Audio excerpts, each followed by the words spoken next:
নাই, একটা সূরাও নাজিল করেছেন। কাফেররা আল্লাহর কাফেররা রাসূলকে প্রস্তাব করেছিলেন যে আসুন আমরা ঝামেলা না করে, আমরা শত্রুতা না করে, আমরা একে অপরের অনুষ্ঠান মালায় আমরা হাজির হই, বা আমরা একসাথে একসাথে সবাই মিলেমিশে থাকি। আল্লাহ তখন কোরআনে আয়াত নাজিল করলেন যে হে রাসূল আপনি বলুন সত্যর সাথে মিথ্যার কোনো মিশ্রণ চলবে না, আপনাদের ধর্ম আপনাদের, আমার ধর্ম আমাদের, একথা রাসূল স্পষ্ট কাফেরদের বলে দিলেন।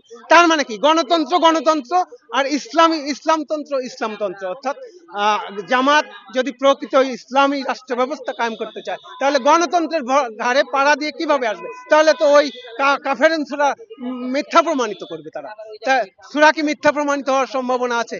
তারপরে আর একটা কথা তো আমি বললাম যে সত্যকে মিথ্যার সাথে বিন্দু মাত্র সংমিশ্রণ করা চলবে না। তাহলে গণতন্ত্রের ঘাড়ে পাড়া দিয়ে, গণতন্ত্রের ঘাড়ে পাড়া দিয়ে জামাতের কশ্চিনকালেও ক্ষমতার আসার সম্ভাবনা নেই।